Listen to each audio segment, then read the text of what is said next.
Us to honor their history, remember the challenges they faced, and contemplate what they taught us along the way.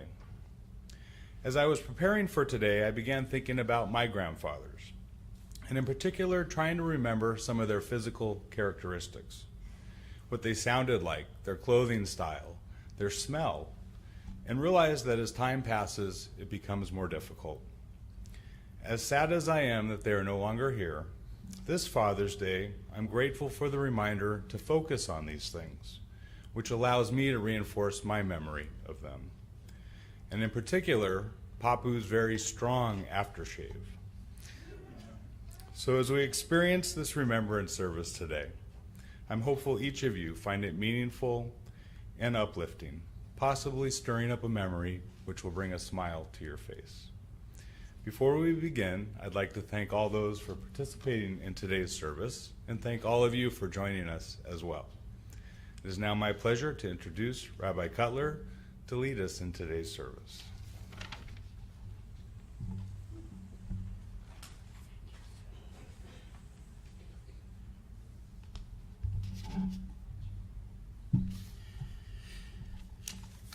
Thank you, Mr. Goldstein. Welcome, everyone.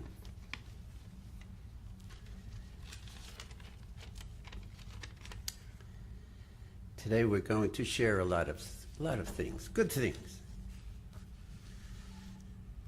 Our fathers, God bless them. The love, the memories, compassion, passion, idiosyncrasies, the love. The caring, the frustrations, the quelling, the Yiddish expressions. Whenever my father was angry with me, he'd go to my mother and say, "Red se em, red se de wand." Talk to him, talk to the wall. The silly magical tricks, the funny faces they made to make us laugh. And the love, the love, the love. Today you will hear prayers and songs from cantor Yuval Porat, and a masterful story about a father from Michael Cass. As for me, I'm the product of a very Orthodox father who would always introduce my brother and me as, "Meet my two sons. One is religious, the other is intelligent." My brother and I would fight constantly to be the intelligent one. I'm the intelligent. No, you're not. You're the religious. My father was a brilliant orator and Talmudic scholar. And he was on a speaking tour for the Mizrahi throughout the country when I was approaching my bar mitzvah, which was supposed to be in September, but actually came out in February because my dad was out speaking throughout the country. So he hired a tutor to teach me. When he returned, unannounced, he walked into the rear of the room to watch as my tutor, Mr. Suberry, was teaching me. And my father was horrified because he heard the teacher teaching me the Kaddish, the prayer for the dead. My father ran up to him and said, "Why are you teaching him the Kaddish? I'm not dead." The tutor looked up at my father and said, "You should live as long as it'll take him to learn it." Realizing I would not follow in his footsteps at the time, he thought I had a nice voice. He took me to the cantor. In the Lower East Side of New York, it was the Blinde Chazen, the blind cantor, on Rivington Street. So my father took me down. We took a few trains, the IRT and then BMT, whatever. We got finally to the house. My father rang the bell, and this very imposing man opened the door And he said, Rabbi Cutler, come in. And my father introduced me. He sat in a chair, the cantor did, and he said, okay, let me hear you sing. I sang every liturgical song I knew. After about 45 minutes, my father turned to the blinde chazan and asked, what do you think of my son? I said, Rabbi Cutler, I've been blind my entire life. This is the first time I wish I was deaf also.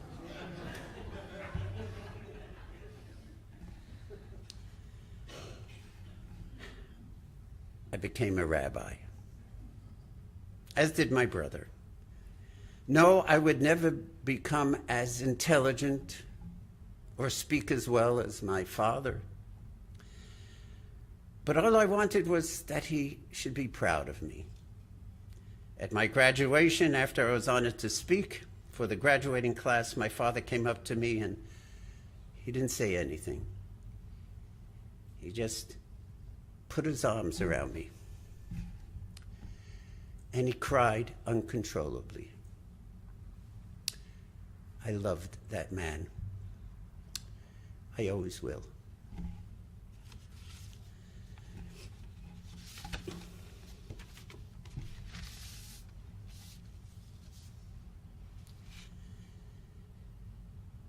Cantor Yuval Parat, please.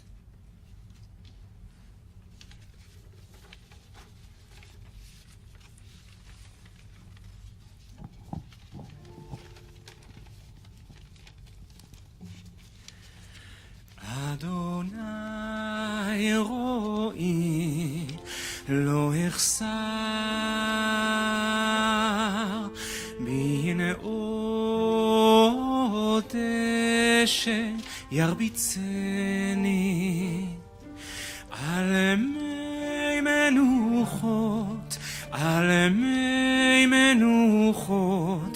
ינעלני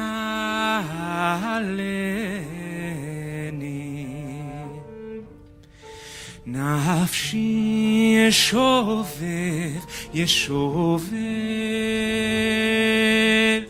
ינחני במעגלי צדק ינחני במעגלי צדק למען שמו גם כי אלך בגיא צל מוות לא יירא רע כי אתה עמדי שבטך ומשענתך המה ינחמוני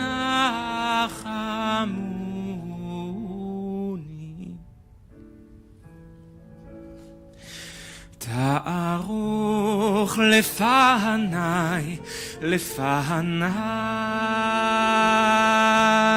שולך נגד צורריי דישנת ושמן ראשי כוסי רוויה אך טוב החסד ירדפוני כל ימי חיי כל ימי חיי ושבתי בבית אדוני לאורך ימים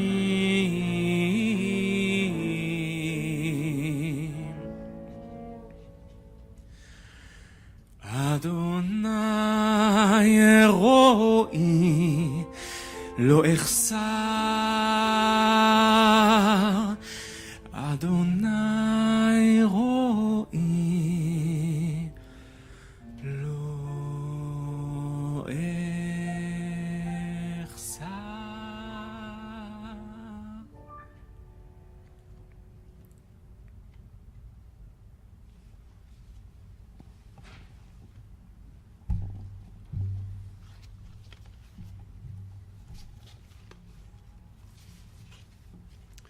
page 14.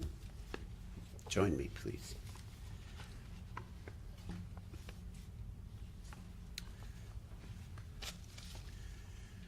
Let us read together.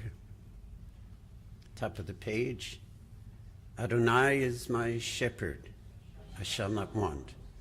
God makes me lie down in green pastures, leads me beside still waters, and restores my soul. You lead me in right paths for the sake of your name.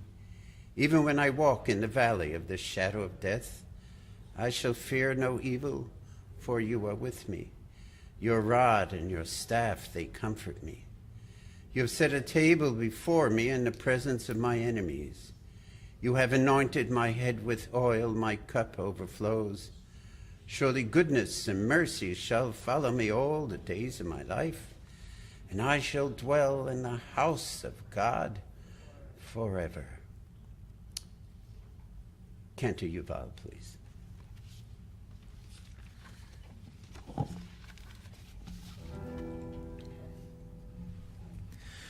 Papa, can you hear me? Papa, can you see me? Papa, can you find me in the night? Papa, are you near me?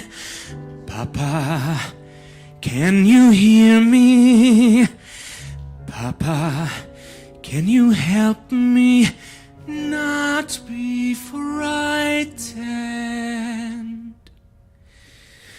Looking at the skies, I seem to see a million eyes. Which ones are yours?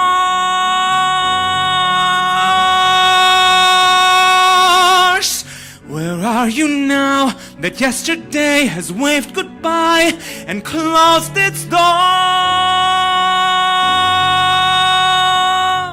The night is so much darker. The wind is so much colder. The world I see is so much bigger now that I'm alone. Papa, please forgive me. Try to understand me. Papa, don't you know I had no choice? Can you hear me praying? Anything I'm saying, even though the night is filled with voices. I remember everything you taught me, every book I've ever read.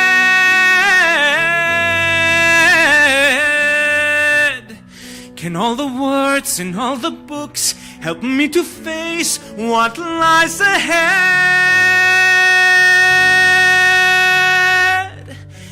The trees are so much taller, and I feel so much smaller. The moon is twice as lonely, and the stars are half as bright. Papa, how I love you. Papa, how I need you. Papa, how I miss you. Kissing me good night.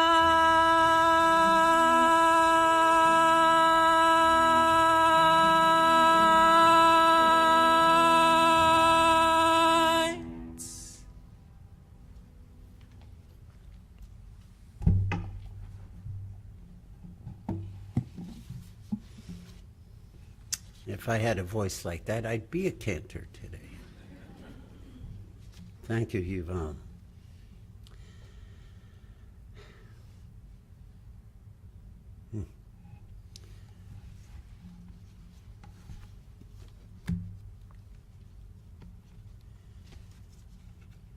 There is a time we love our fathers. And like all of us, excuse me, we know the time will come eventually. And our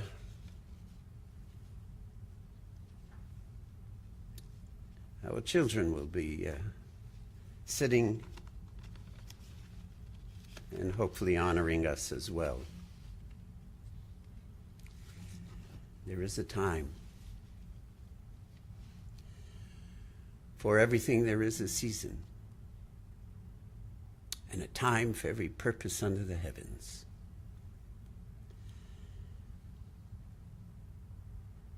A time to be born, a time to die, a time to love, a time to hate, a time for war, a time for peace, a time to weep and a time to laugh, time to mourn, a time to dance, a time to cast away stones, a time to gather them together again, a time to embrace, a time to refrain from embracing, a time to seek, a time to lose, a time to cast away, a time to keep, a time to be silent,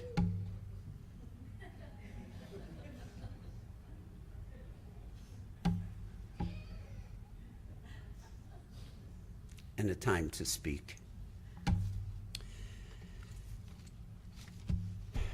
Mr. Michael Cass, please.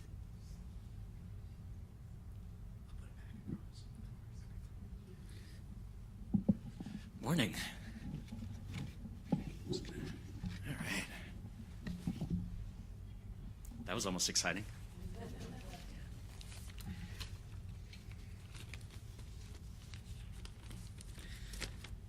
So, my dad was a secret agent. As a kid, that's the only possible explanation I could come up with for the fact that he was so astoundingly boring. He was the kind of boring that you could only achieve if you're trying to hide in plain sight exactly the way a secret agent would. He got up every morning between 5:45 and 6 a.m. He put on a pair of slightly oversized khakis, a pale blue shirt, and he tucked in a pocket protector. Then he ate a breakfast of Melba toast and half a grapefruit, or Melba toast and a hard-boiled egg, sometimes all three if he was feeling particularly revolutionary. And then he set off for work, where he spent all day in a nondescript government office building in Washington, D.C., running statistical surveys on natural gas usage in the southwest United States. Clearly, he was a secret agent. At night, he'd come home right around 6 p.m., make dinner, usually consisting of microwaving something or cobbling together hamburger surprise, a mystery meal composed of ground beef, patties, eggs, and anything else that happened to be in the kitchen. Then we'd sit around the table, my father, my mother, and I, and we'd eat. While my mother would smoke and say the food looked terrible, my father and I would eat, the food was terrible. And then I'd go upstairs to do homework. My mom would knit or read, and my dad would go to the basement to play around on our Commodore 64 computer, no doubt decoding secret government files. And as much as he tried to hide his true super agenty nature, my dad couldn't quite pull it off. It came out in these flashes. I started at a new school when I was in fifth grade, and I started having anxiety attacks about kids liking me and getting grades that were good enough. My dad sat next to me, pushed his heavy, thick-lensed glasses up onto his nose, and he said, "The first thing to do is not panic." And then we breathed deeply together, just like they teach you to do at the farm where they train the CIA agents. My dad's also a master of misdirection. In elementary school, my class would go on this annual camping trip to West Virginia. He'd spend all day being relatively quiet, not really talking to too many people. But at night, the campfire would light up, the flames reflected in his glasses, and he would start to tell stories. And these were not ancient, normal fairy tales. These were entirely made up. They were about kids chasing ice cream trucks through magical lands populated by giants and witches. They were about a mysterious race of human-like creatures called Zorbanites who heard things that weren't there, remembered things that never happened, and saw silence. According to my dad, my family, we were Zorbanites. See, in the firelight, my dad took off his mild-mannered mask and he became a dynamic weaver of worlds in much the way a secret agent must when under interrogation by the bad guys. As I got older, I had to face a very hard truth. My dad was not a secret agent. He was a quiet guy with a vivid imagination who really liked computers. And I started to feel that I had been cheated out of having a real father, a male role model who could show me how to be a man in the world. Because other dads taught their kids about sports and cars and music, and mine marched around the kitchen declaiming how boring it is to be normal, which was super fun but didn't help when I got cut from the junior varsity baseball team or wanted like a date for the school dance. Other dads golfed with their buddies, and they had jobs with fancy titles like lawyer or judge or doctor. Mine was an academic who had been passed over for tenure and ended up crunching numbers in a government basement. He lived a small, unremarkable life, the opposite of what I wanted for myself. He wasn't a real man, not the kind of man that I wanted to be. And his lack of manliness had consequences. I felt uncomfortable around other guys. I didn't really have close friendships or mentors. I doubted my own masculinity, mostly because I had no idea what it was to be a man. My father hadn't shown me. So last year, these feelings led me to register for a men's retreat in Mendocino, California. 100 men of all different ages, all races, all backgrounds, poets, lawyers, murderers, gangbangers, professors, judges, therapists, all gathered for 6 days and hear and tell stories beneath these ancient redwoods. Over the course of the week, the facilitator would tell old stories, and in a certain moment in the story, he would stop. Silence would roll through the room, and he'd gently ask anyone who is moved to do so to share what the story brought up in them. And slowly, stories began to emerge. Stories of confusion and anger and pain and ecstasy and triumph. Sometimes they emerged in poetry, other times in roars, but slowly every man there added his voice to the room, to the community, except for me, because 3 days into the retreat, I still wasn't exactly sure what I was doing there. Despite gentle, repeated urgings that everyone should have their voice heard, I just hadn't felt moved to speak until the third day. So on the third day, a man, a father, stood up, and he addressed his sons. Both of them were there with him, sitting nearby. Following a divorce, the older son had gone to live with his mother, and now the man faced this boy who couldn't have been more than 15 years old, and with tears filling his eyes said simply, "I want you to know that I think about you every night." The boy began to weep. "That's all I've ever wanted to hear you say." After that, another father stood, and then another, 6 in all, each one addressing their sons, and each one apologizing. Some of the apologies were accepted, like that first one, and some were not. One apologized for the infidelity that had torn the family apart, and his son thanked him before gently rejecting the apology. "I sacrificed my own grief so you could be okay," he said as the father wept. Seeing these fathers and sons speak jogged something loose in me, and suddenly I needed to speak. I stood up at the same time as the man sitting in front of me stood up. He was a 6-foot-tall convicted murderer who had been released from prison just the week before. And normally, I'd let him have the floor because, but the compulsion to speak was so strong that I tapped his shoulder and softly asked if I could have the floor. He nodded, and seeing something in my eyes, he put a comforting hand on my shoulder. Look, I don't remember exactly what I said, but the words tumbled out almost of their own volition, and I thanked the fathers for their courage, for showing their flaws and their vulnerability, owning their mistakes, and showing that there's actually no template for being a man or a father. There's no rule book to follow. We're all just muddling through as best we can. I'd gone to this retreat looking for men to look up to, a guy who could finally initiate me into manhood, what it is to be a man in the world. And I left realizing that I'd had that man all along in my own father, a man who taught me and still continues to teach me the most valuable lessons he had to teach by simply showing up, by sitting and puzzling over math problems with me, working on science fair projects, teaching me to ride the subway.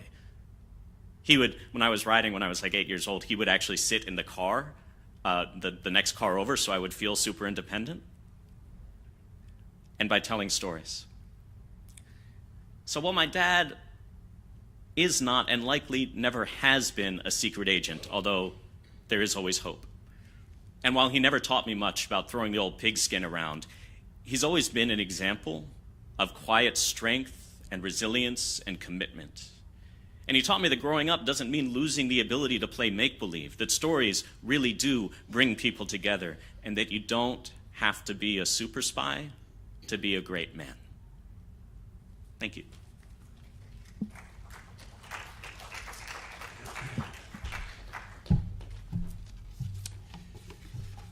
Michael, thank you.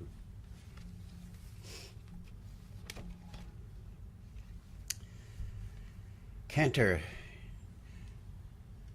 Yuval Porat. The El Mele Rachamim prayer can be found on page 19 in your Yizkor book.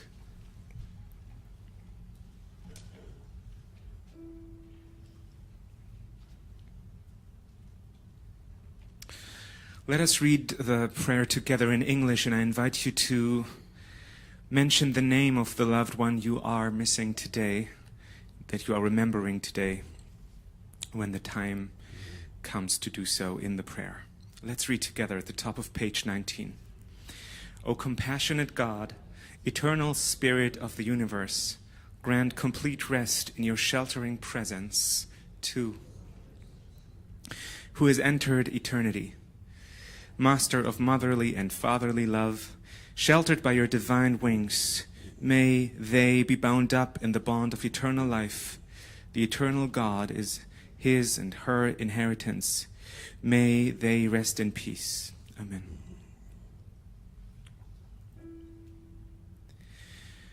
El male rachamim, שוכן במרומים,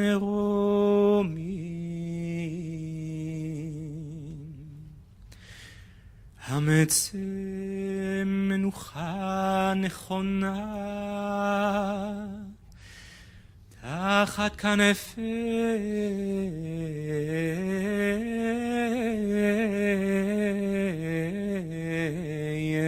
השכינה.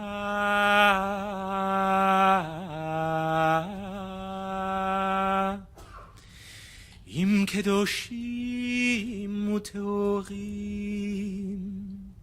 כזוהר הרקיע מזהירים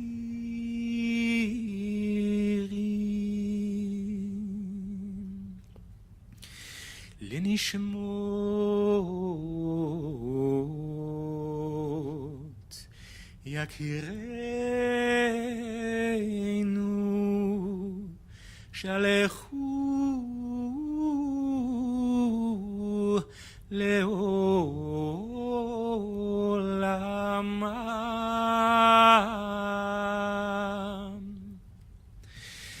בעל הרחמים הרחמים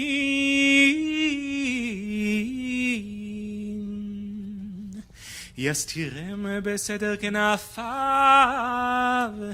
לעולמים,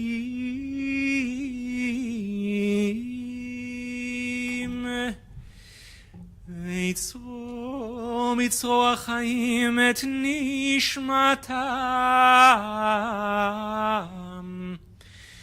אדוני הוא נחלתם, וינוחו בשלום על משקפם. ונאמר אמן.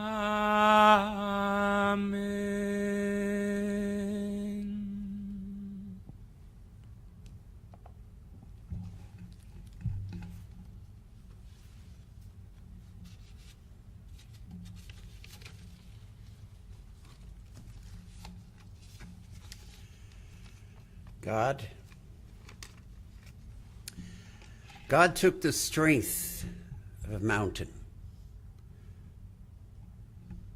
the majesty of a tree, the warmth of a summer sun, the calm of a quiet sea. The generous soul of nature, the comforting arm of night, the wisdom of our sages, and the power of Samson's might. And then he took the joy of a morning in spring, the faith of our Jewish creed, the patience of eternity, the concern for a family in need. Then God combined these qualities, and there was nothing more to add. He knew his masterpiece was complete, and so God called it Dad.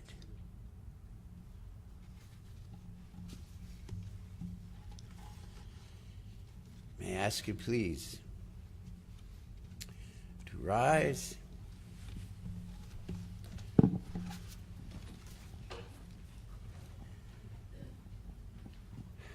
For the Mourner's Kaddish. If you want to read it, it's found on page 31. So join me, please. The transliteration is on the left-hand side, the Hebrew on the right. It's really not Hebrew, my friends. It's Aramaic. And this was written when we were in the diaspora and spoke Aramaic when this particular prayer was written. Please join me. Yitkadal v'yitkadash shemei rabba bi'alma divrach chirutei v'yamlich malchutei b'chayechon u'vyomechon u'v'chayei d'chol Beit Yisrael ba'agala v'zman kari v'yimiru. Amen. Yehi shmei rabba mevorach li'olam olamei almaya. Yitbarach v'yishtabach v'yitpa'ar v'yitromam v'yitnaseh v'yitadar v'yitalev v'yitalal shemei dekudasha brichu le'ela mikol berchata v'shirata tush berchata v'nechemata damiran v'yalma v'yimeru. Amen. Yehi shlama rabba min shemaya v'chayim aleinu v'al kol Yisrael v'yimeru. Amen. Oseh shalom bimromav, hu ya'aseh shalom aleinu v'al kol Yisrael v'yimeru. Amen. Please be seated.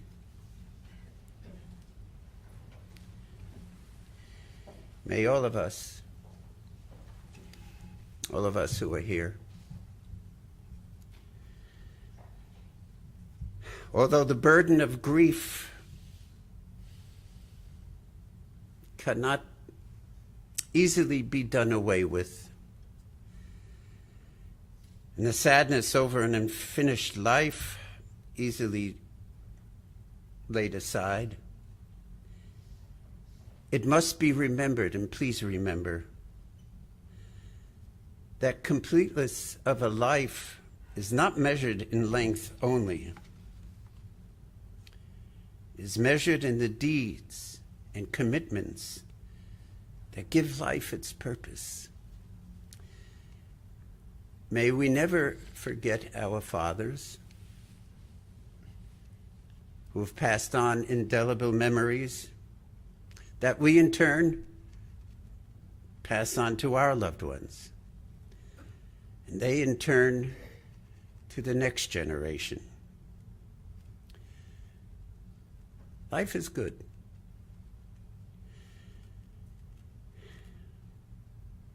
Thank you to all of our fathers.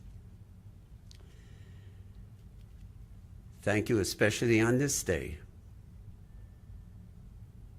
And thanks to our fathers, day in and day out, for the rest of our lives. God bless them all. May they all rest in peace. Amen. Cantor.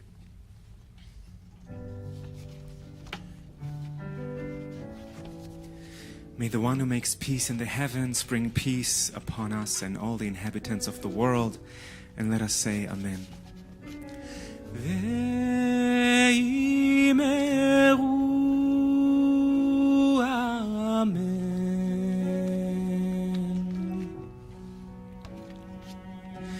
Ve'imeru Amen.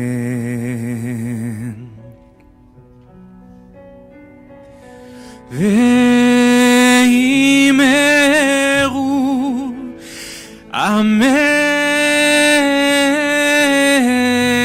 Amen. Ve'imeru Amen. Please join me. Ve'imeru Amen. Ve'imeru Amen. Ve'imeru Amen. Ve'imeru Amen.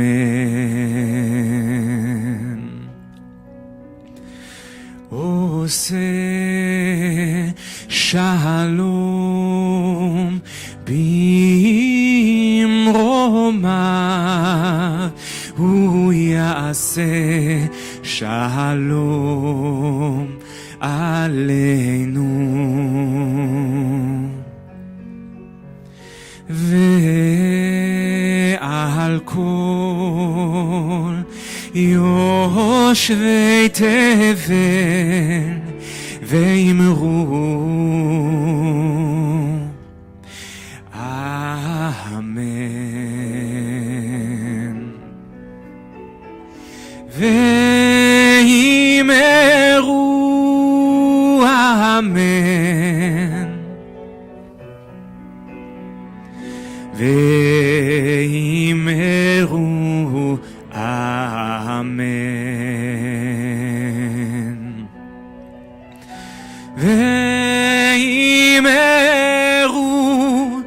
Amen.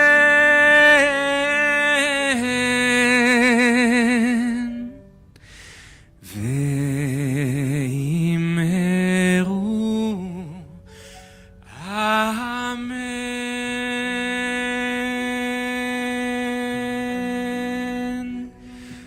Ose shalom bimromav hu ya'aseh shalom aleinu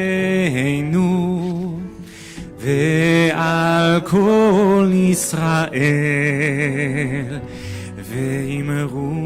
Please rise if you're able. Imru Amen. Ya'aseh shalom. Ya'aseh shalom. Shalom aleinu ve'al kol Yisrael. Ya'aseh shalom. Ya'aseh shalom.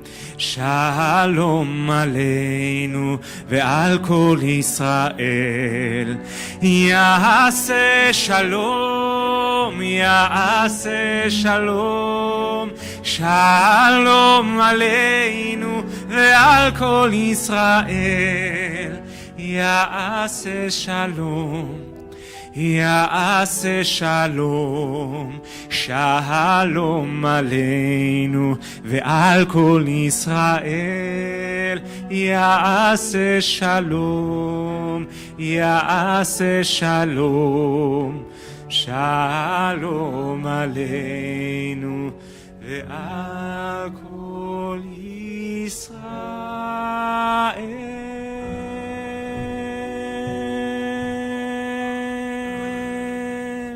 God bless you. Today we were melded into one person. Each of us, one. Thank you for attending today's service. Thank you for Mr. Cass, Cantor Yuval, Rebecca on the cello, and piano player. Thank you, Rabbi Cutler, for for leading us. Benjamin. If I were you, I'd stay in here. You go outside. It's good. I'll bring it in for you gladly. For a little tip, I'll bring it in. Please take care. And next time I see any one of you, I hope and pray it's on a happy occasion. And bless Israel. Bless America. Bless Mr. Trump. Oy vey.